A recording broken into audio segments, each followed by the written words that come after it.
Yo, what's going on, guys? Welcome back to another video on the DT channel. This is going to be our first video in a very long time. We've not been uploading because we've all been on the grind. We've been doing a lot of arena, getting to Champions League. Well, at least I have. I don't know about Eric and all, you know, Ezra the bot. But in this video, we're looking at 12 Fortnite tips and tricks that will help you out with your gameplay massively. Before we get on with this video, make sure to drop a like, subscribe, turn on notification bells. That would be greatly appreciated. And yeah, let's go on with the video.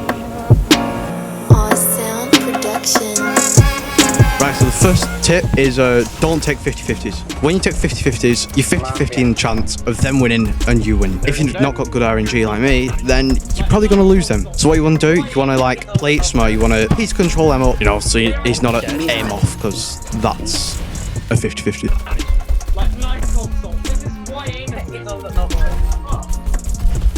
Oh, we got a shotgun. Right, so the second tip is to abuse the peanut butter edit. If you don't know what that is and you're not familiar with that, that is the top right hand corner peak that you see clicks and a lot of good players using. It is generally harder to do it on controller, but you can get it down. This gives you an advantage because it's a right hand peak for one and it's a jump peak, so you can hit them but they can barely see you. If they hit you, it'll be a low damage shot.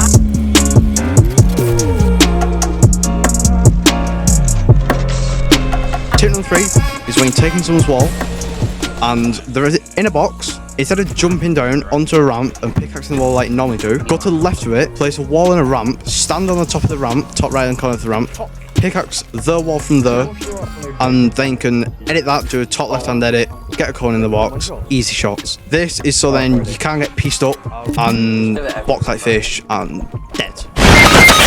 So a little bonus tip that goes along with this one nicely is that if they edit out to the left hand side, you can flip the ramp, edit the wall and box them, piece control them up, or you can place a pyramid on the floor above on the left hand side of the box, and you can edit down through that, put a cone on the floor, 2 walls and the box like fish, easy damage or easy kill. Okay, the fourth tip is when dropping down on an enemy box, when the enemy is weak, spray one of the walls down to one shot and then use the ramp exploit to jump in the box. As you jump in the box, place a cone or a ramp and edit the ramp like a Mongo Classic in their box. The reason to spray down to one shot is so then you're not stood there again pickaxing the wall and you can just get pieced up and you're dead. Okay, so this is a way to exploit in someone's box. We all know about the ramp exploit, which I just talked about. That's where you stand on the ramp, pickaxe the wall, and then as it's one shot, as it's about to break, you jump forward straight into the box. This one's how to drop down from the roof in through the box through the top. What you want to do is place a ramp on top of the box. If there's a pyramid there, break that and put your ramp there. And then you want to wedge yourself under the ramp, pickaxe the floor. As the floor breaks, you will phase straight through it, through the turtle build and straight in the box.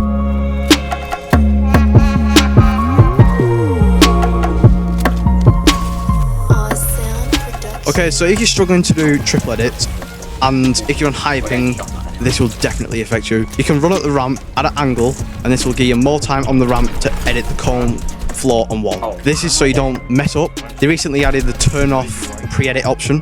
So turn that on so you can't pre-edit anymore, and then you're all good. Okay, so a way to get mapped in endgame or mid-game without losing momentum is to hit a tree or a rock once as you're running forward. So hold on W, pickaxe a tree or a rock, and jump up at the same time so you don't lose momentum.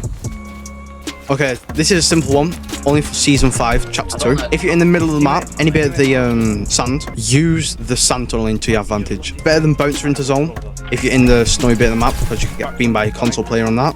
And speaking about console, will be an aim assist video soon on this channel. Talking about the aim assist and how strong it is and how OP it is. Yeah, I'll stop there. So yeah, use sand tunneling because with sand, if someone shoots you, you can take damage and they won't hit you until, I think you get hit 3 times and then you jump out. But then you just spam, you know, and then you might be dead, but it's what it is. And if you sand, it's a lot harder for people to hit you. If you're in a stack game and there's loads of sand tunnels all going in one direction, then you're probably not going to get focused. Okay, so this is for all your controller scrims out there. If you're playing controller and you're not feeling like aim is the best, go into aim duels, turn on your aim assist, turn it down to literally nothing, do some aim dueling, and then turn your aim assist back on, and your aim should feel a lot better. Okay, tip number 10. If you're a competitive player and you play lots of stacked 10 games, and as you know, they're very laggy, you can get used to that lag if you go into creative on a different region, such as NA East, and limit your FPS to a lower selection. So if you play 165 like me, limit it to 60. This is because in endgames you'll be dropping frames and the Fortnite servers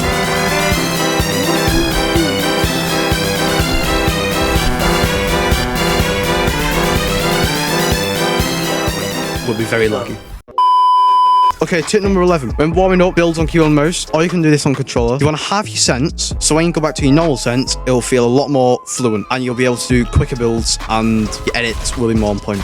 Okay, tip number 12. If you play on PC, use performance mode, please. Trust me on this one. I don't care how good your PC is, all the pro players are doing it. Please use performance mode. You will get used to the look of it.